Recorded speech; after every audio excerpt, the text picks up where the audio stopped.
Bueno, pues haciendo sucesión respecto de el tema que vimos el miércoles, en donde muchos manifestaron su estado de indignación, su estado de estupefacción. Algunos hasta dijeron que no iban a dormir, que se sentían con dolor de panza, ya que tocamos el tema de la falsa esperanza centrada en la adquisición mediante artes luciferinas del famoso producto bioquímico llamado adenocromo. Y que esto, como quise dejar muy claro, es una obra dirigida, orquestada, financiada por el sionismo internacional globalizante. Y ahora, en continuidad, vamos a ver un tema nuevo que nunca he tocado con ustedes ni con ningún otro grupo y que me llevó gran parte del día a preparar a fondo. Yo ya lo conocía parcialmente, de manera que no me costó mucho trabajo hacer una buena síntesis de lo que vamos a ver hoy en continuidad al marco histórico en el cual se envuelve México, al marco histórico global en el cual nos ha tocado luchar, nacer, crecer, formarnos, pelear y echarnos para atrás o afrontar al enemigo. Hay un intelectual peruano, no te veo por ahí, Freddy, ¿o sí? ¿O Andrea Medina, o sí? Porque ellos son peruanos y siempre nos acompañan. Pues probablemente ahora algo se les atravesó y no pudieron estar todavía. Este intelectual peruano se llama Miklos Lukács. Miklos Lukács. Y escribe un libro extraordinario que les recomiendo que adquieran, porque en él se va a basar mi exposición de hoy y muy probablemente la del viernes próximo, porque considero difícil agotar el tema en una sola sesión. El libro se llama Neo-Entes.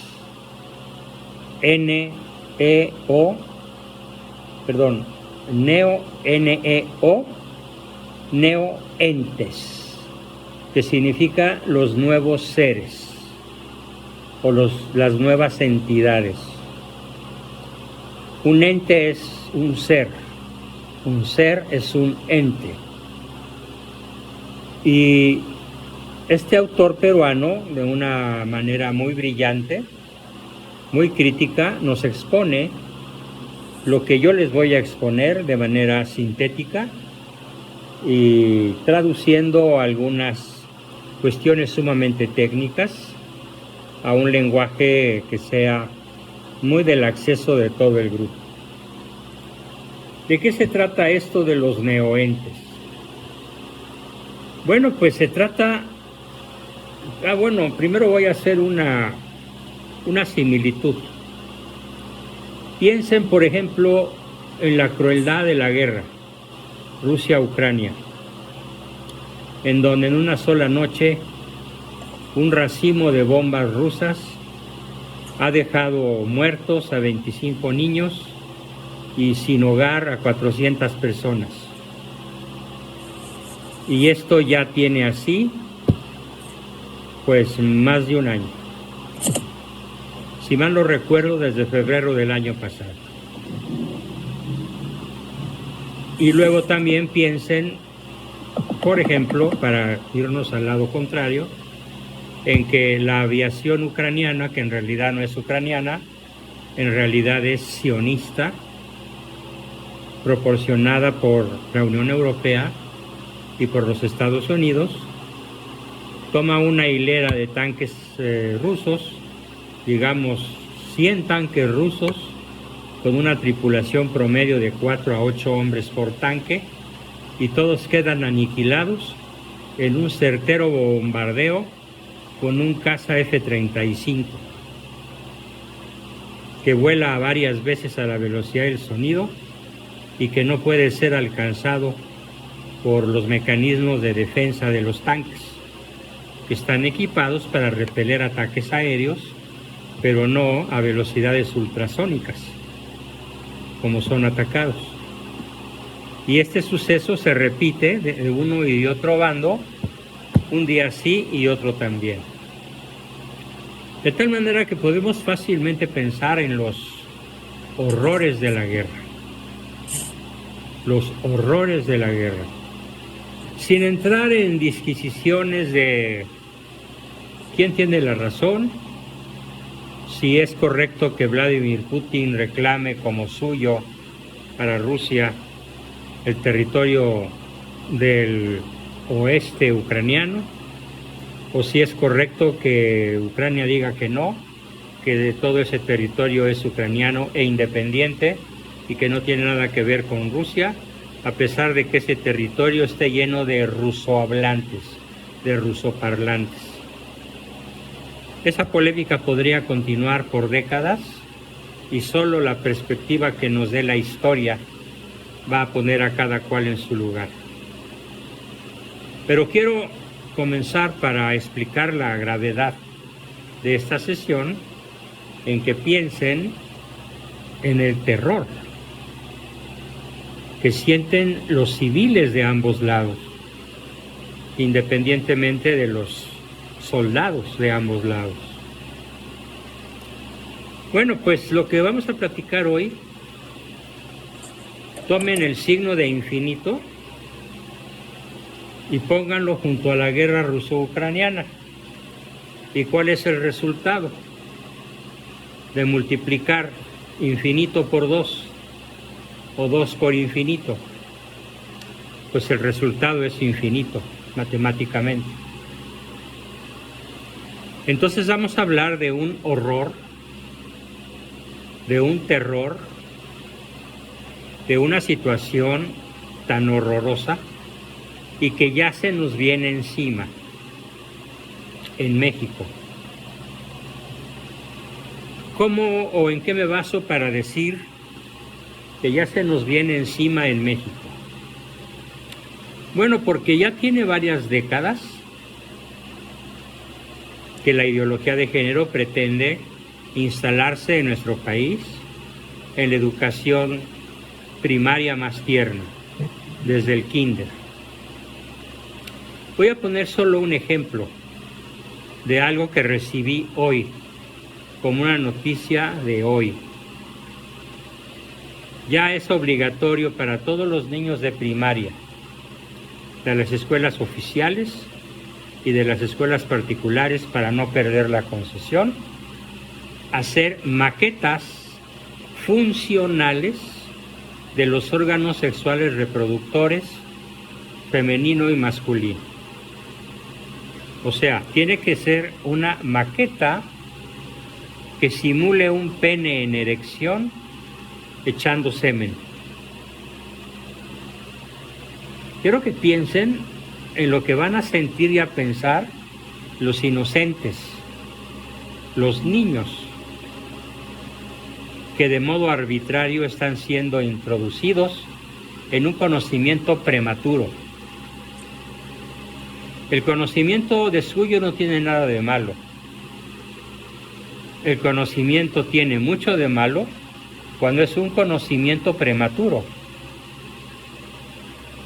Es como darle a un recién nacido un alimento de imposible o de difícil digestión para su estomaguito, que todavía no tiene los jugos gástricos suficientes para digerir y asimilar cierto tipo de comida, sobre todo la que tiene altas dosis de proteína animal, por ejemplo.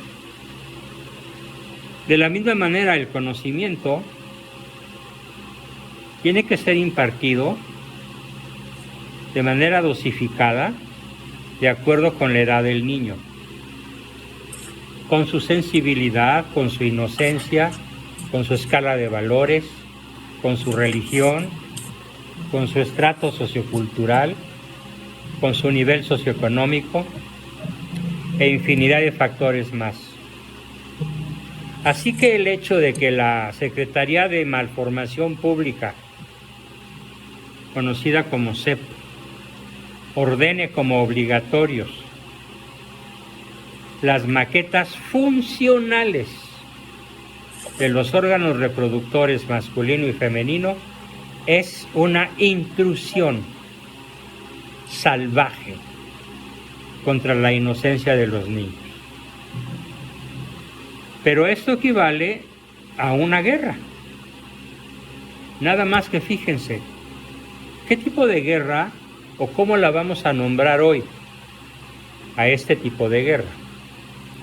No es una guerra atómica, no es una guerra con armas convencionales, como aviones o tanques o fusiles de alto poder, no es una guerra bacteriológica, no es una guerra química, no es una guerra política. Ahí les va el nombre correcto. Es una guerra antropológica.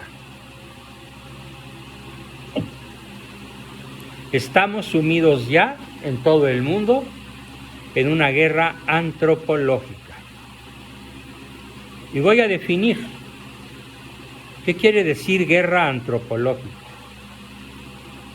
Guerra antropológica significa que se trata de cambiar la autopercepción en la esencia de lo que realmente soy.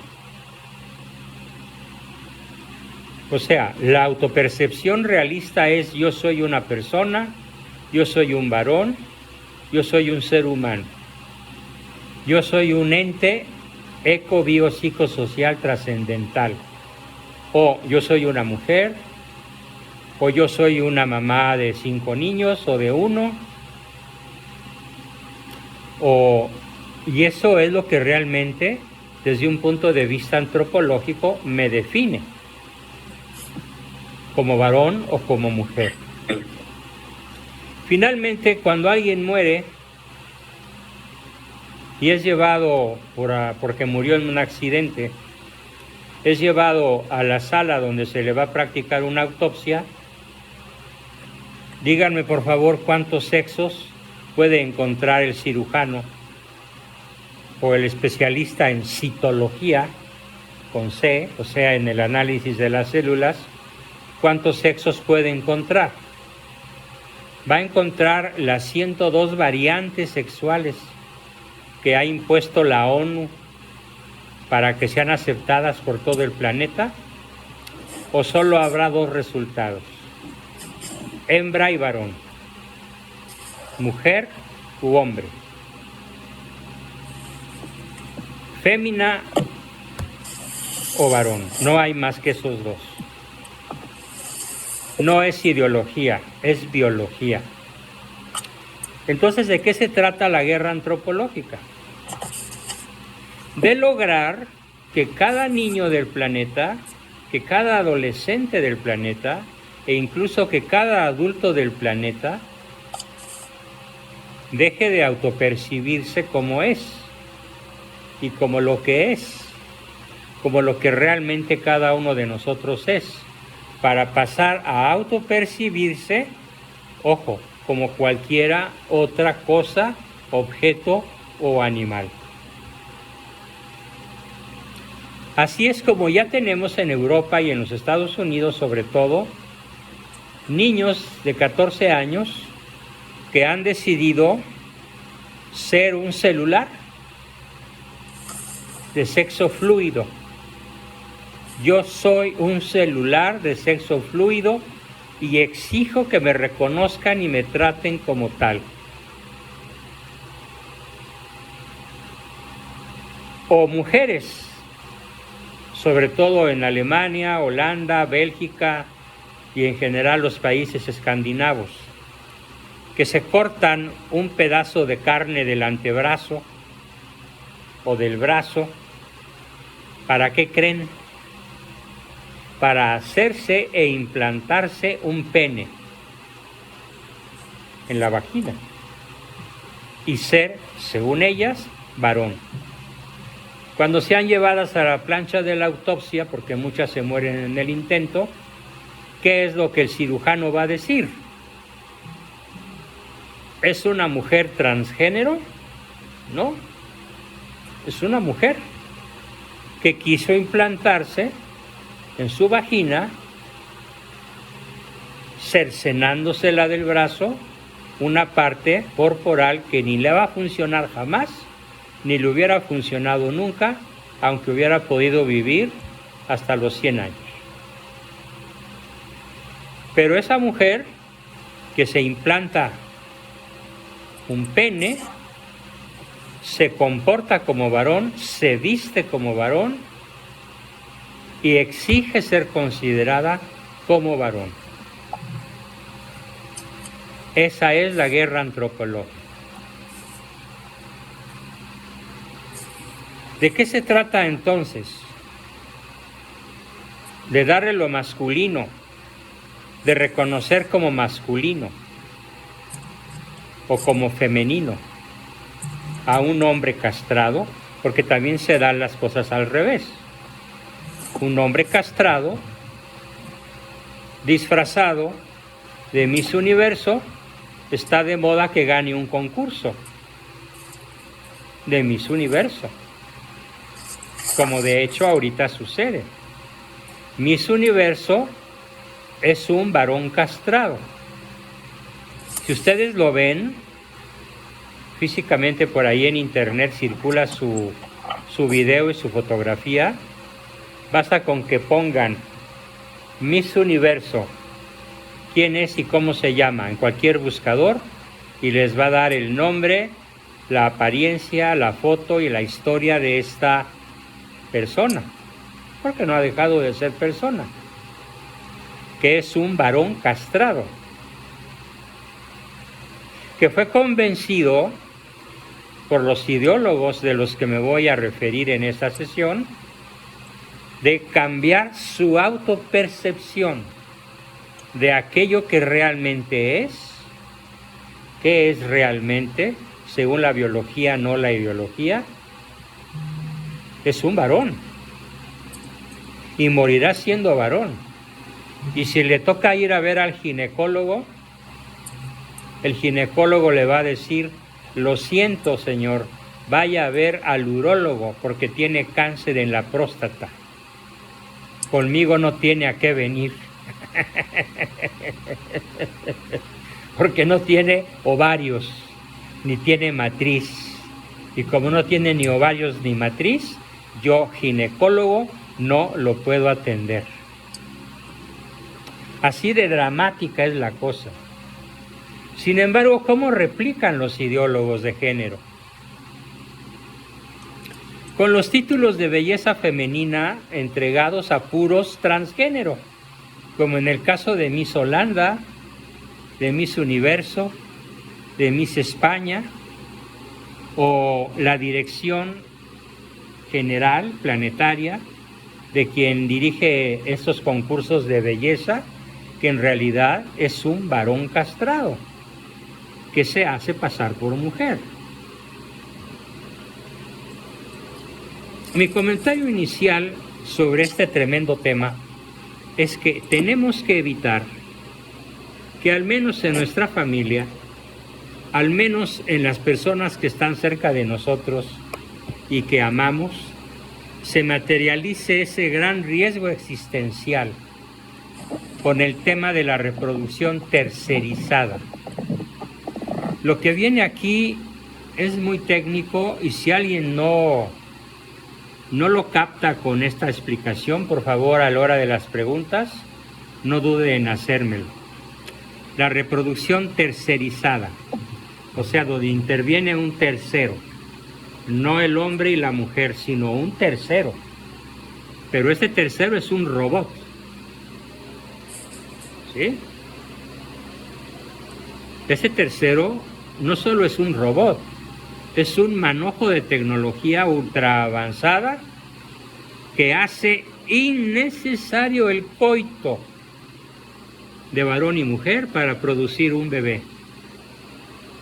A futuro, muy breve plazo, se calcula que para el 2030, estamos hablando de apenas 7 años, para el 2030 el objetivo de las Naciones Unidas y de otros muchísimos órganos de control global planetario a los que me voy a referir, quieren eliminar el coito y sustituirlo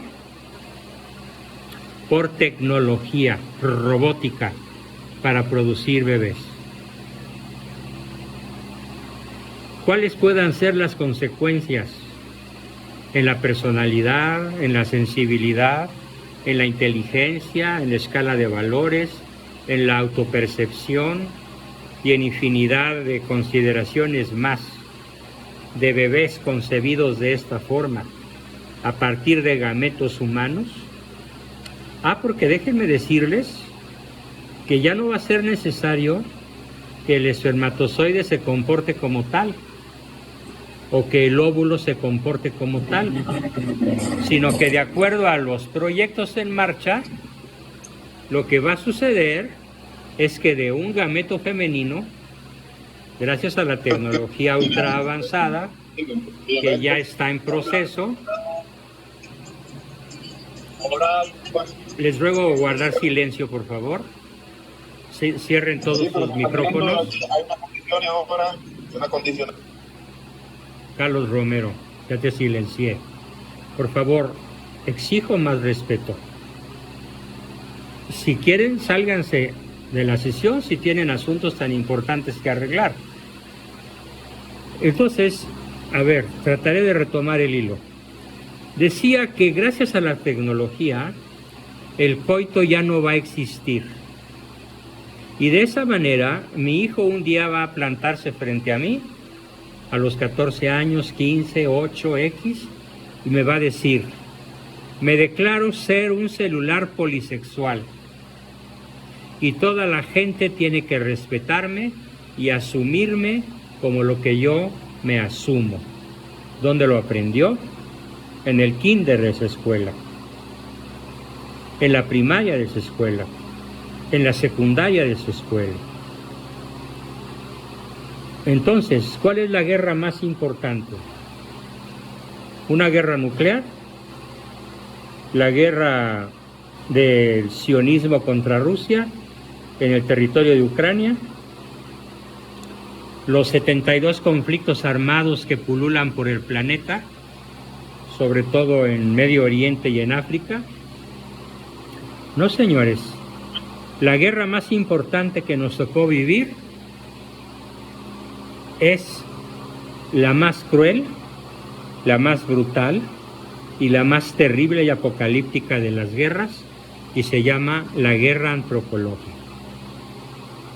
Porque debajo de todas las guerras, de cualquier tipo, subyace la guerra antropológica, que lo que significa es que lo que estamos disputando en este momento principalmente es una visión particular del ser humano frente a aquellas personas o a aquellas organizaciones que plantean la urgente necesidad de modificar la naturaleza del ser humano.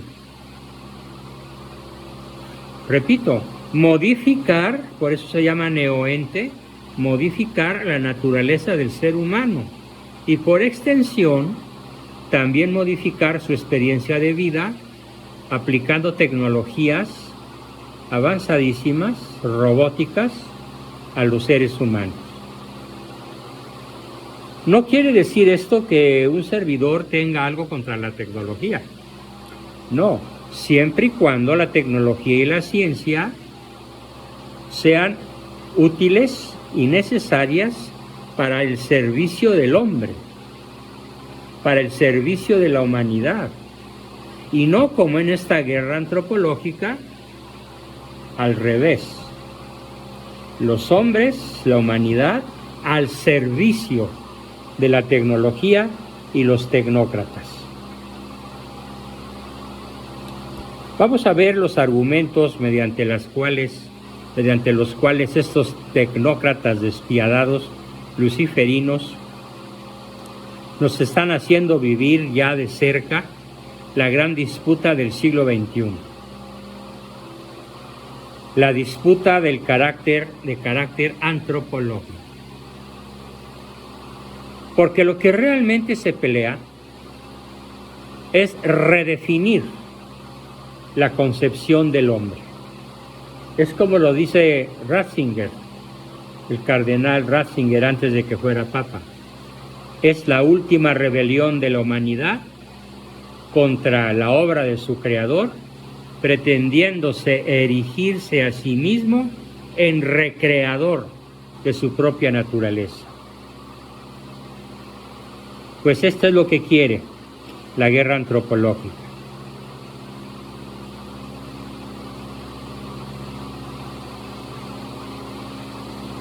Entonces, cuando tenemos un conflicto de esta magnitud, lo que la gente va a encontrar inmediatamente es un impacto en su calidad de vida, un aumento. Estamos hablando de las guerras convencionales, del costo del precio de los alimentos, del precio de la energía, de la gasolina, de la luz. No estamos diciendo que estas guerras convencionales, como las que ahorita transcurren por docena en el planeta Tierra, no sean importantes. No. Lo que quiero decir, y quiero que quede bien claro y lo repito, es que esta guerra antropológica es aún más complicada y brutal, porque no es algo que se perciba de inmediato, que la gente de a pie pueda percibir con rapidez, no. De hecho, estoy seguro que nadie de ustedes había sabido nada de esta guerra antropológica hasta estos momentos, aunque ya está en marcha a través de la SEP, ya está en marcha en nuestro sistema educativo. Están dando los primeros pasos. Se trata pues de que la gente a pie aprenda poco a poco, como aquella ranita que lentamente se va hirviendo en un gran caldero. Al principio el agua está tibia y no siente ninguna molestia, pero ya cuando está hirviendo y la rana intenta salir, está tan debilitada que ya no puede ni nadar ni saltar, y es cocida viva y devorada por quien tenga apetito de hacerlo. Así que aunque sea muy difícil percibir sus amenazas y muy sutil esta guerra antropológica y efectos a largo plazo, tenemos que estar en pie de guerra, tenemos que estar en estado de alerta total. Vamos a tener que prepararnos para aprender a decirles no a nuestros maestros y a nuestros hijos y a nuestros compañeros y a nuestros gobernantes y a nuestros científicos y a nuestros intelectuales, cuando empiecen, que ya empezaron, pero cuando lo hagan de manera más firme y descarada, a darle apoyo a aquello que busca redefinir la concepción del hombre.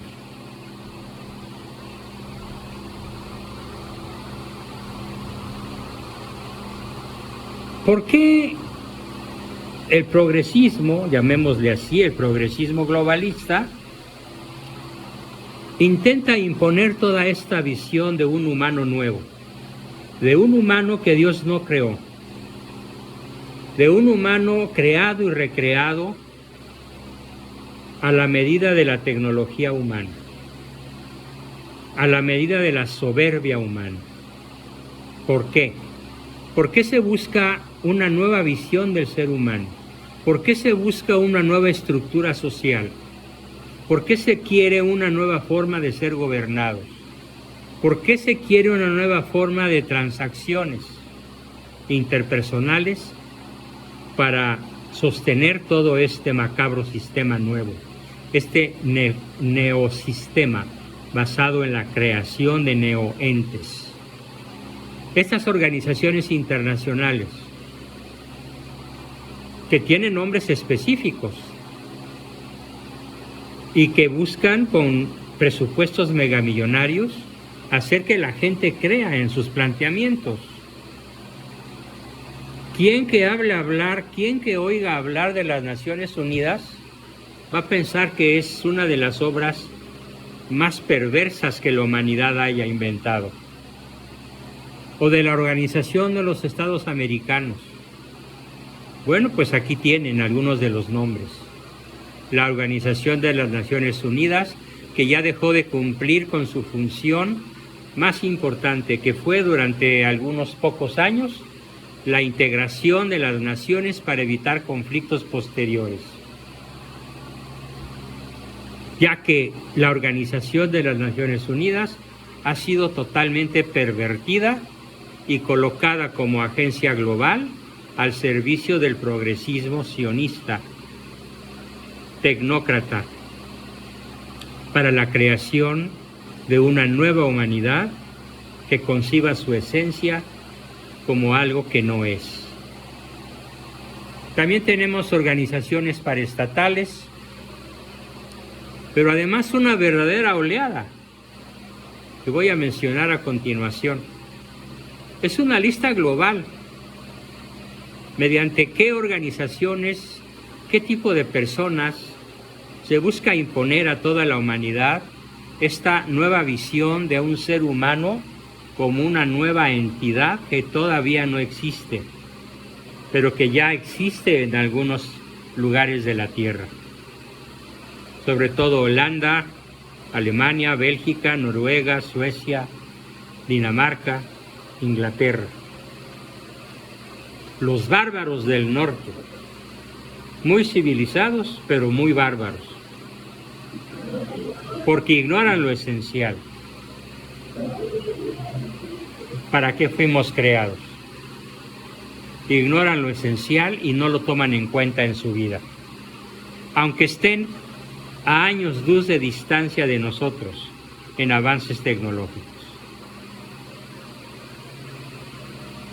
Vamos a ver quiénes son. Ahí les va la lista. Foro Económico Mundial. Ese que cada año se reúne en Davos. El Foro Económico de Davos.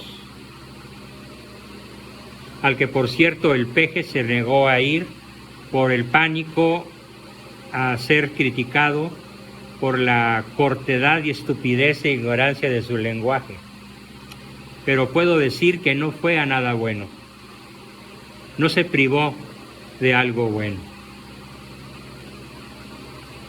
El Foro de Davos es un conjunto de personas que representa a los grandes poderes económicos de los gigantes tecnológicos farmacéuticos,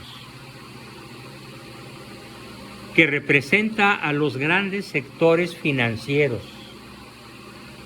que está apoyado por enormes sectores de los artistas de Hollywood, que está apoyado también por los premios Nobel de la paz, de medicina, de biología. Pues todos los premios Nobel están metidos ahí. Si no, no les hubieran dado el premio Nobel, porque primero los someten a severos interrogatorios. Y si están dispuestos a apoyar el proyecto Neoentes, aparte de su brillantez académica en el área en la que les hayan dado el premio, son cómplices, son promotores de la guerra antropológica. Si no, repito, no serían premios Nobel.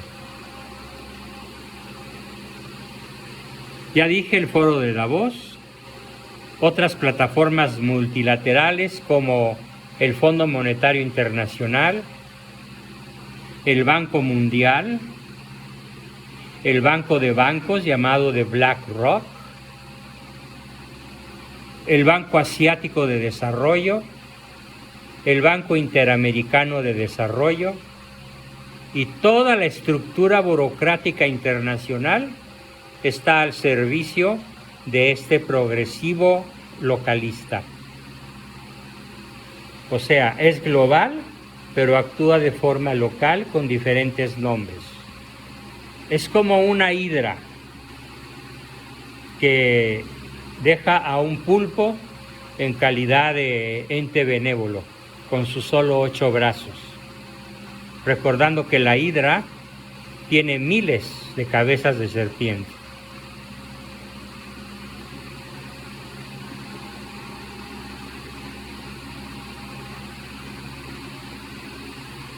Ahora viene una de las cosas más trágicas, más nauseabundas.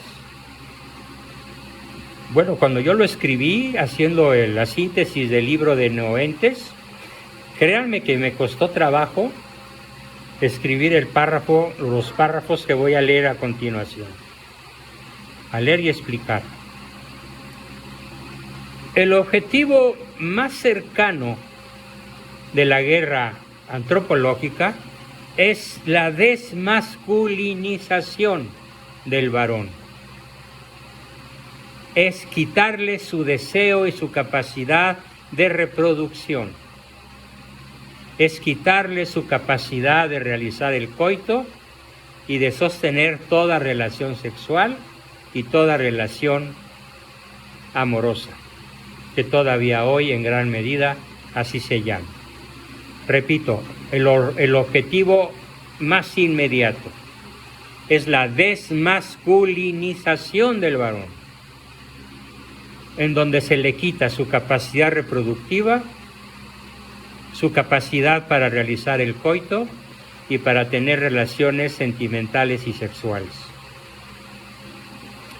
El siguiente objetivo, elevar moralmente a los animales y a los robots a la categoría de entes humanos.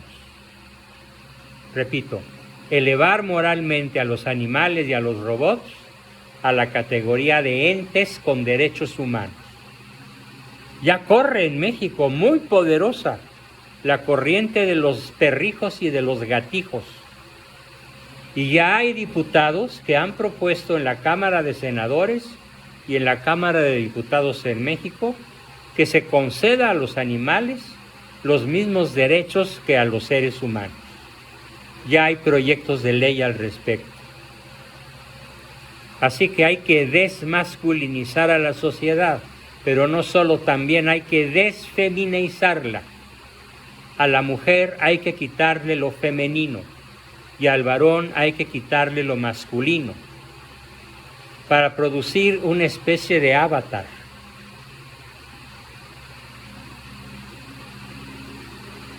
Fíjense, hubo un loco perverso, así, loco perverso, y me dirán que tú, siendo psicólogo, ¿cómo te atreves a llamarle así? Pues sí, ese loco perverso, sionista, masón, luciferino, se llamó Sigmund Freud. Y Sigmund Freud revolucionó el planeta. Y llegó un momento en que el planeta estaba, por así decirlo, hipersexualizado. Hipersexualizado gracias a las teorías freudianas.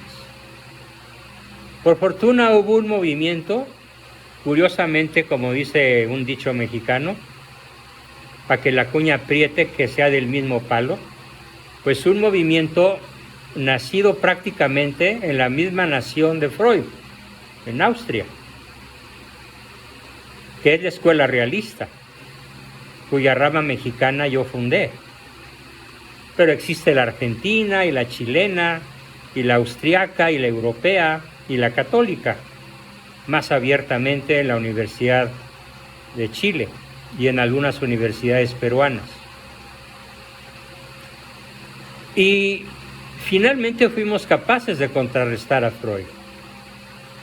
Pero este señor, que se llama John Harris, es otro loco, perverso, malvado como lo fue Freud, pero este tipo, que es el que lanza la idea diabólica de desmasculinizar al varón y desfeminizar a la mujer y desexualizar a la humanidad para darle una categoría, una entidad en guerra antropológica que no corresponde a la naturaleza dada por Dios. Este John Harris es un experto en bioética Hágame el favor. Asesor de la Universidad de Manchester, en Inglaterra. Ahora sí podríamos decir muy a la mexicana, no Manchester. John Harris escribe en 1985, ya va a ser 30 años, no más. Escribe un libro que se llama El valor de la vida laboral. Y dentro de ese libro tiene un subcapítulo que trata sobre la necesidad urgente e imperiosa de desmasculinizar a la sociedad, y todas las universidades europeas y norteamericanas, y para allá van las mexicanas, muy sumisas y obedientes, como en su época obedecieron a Sigmund Freud. Esto es la guerra en la que ya estamos sumergidos.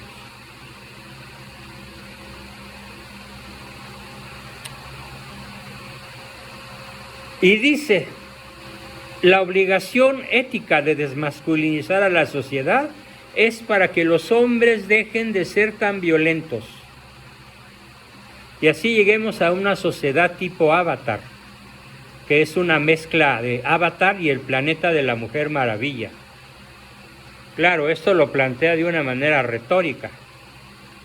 Pero después dice, y ya todo el mundo convencido, docenas de gobiernos de clase mundial, docenas o centenares de universidades convencidas a escala global, que esto debe ser implementado a nivel de políticas públicas y que desmasculinizar a la sociedad debe ser un objetivo perseguido, no solamente por los gobiernos nacionales, sino a nivel internacional, y llena todo esto de un lenguaje sumamente académico, en donde termina proponiendo una sociedad en la que solamente haya mujeres, y así el mundo será muchísimo más pacífico. Y nos habremos librado del heteropatriarcado, nos habremos librado del macho, y así proclama otro autor muy en la línea de este Harris, de nombre Henry William, que hace muy poquito, apenas en el 2016, escribe un libro que tiene muchísima influencia, en donde explica lo que acabo de explicar, que se llama The End of the Sex, el fin del sexo. Y sostiene que para el año 2040, el hecho de tener hijos en una cama será cosa del pasado, porque poco a poco iremos traspasando estas funciones de reproducción a la tecnología, y finalmente lo que pronostica y aún exige es que vamos a llegar a un punto donde todo el proceso reproductivo, desde la selección de gametos hasta la concepción, la incubación y la cosecha, como si fuéramos plantas, será por inteligencia artificial. Y concluyo con lo más grave de todo: el cuidado postnatal va a ser realizado por máquinas inteligentes, no por mamás, para suprimir completamente el concepto de maternidad. Bien, no agotamos el tema, pero hasta aquí lo dejamos por hoy, para comenzar con sus preguntas, comentarios, dudas y aportaciones. ¿Quién quiere comenzar? Adelante.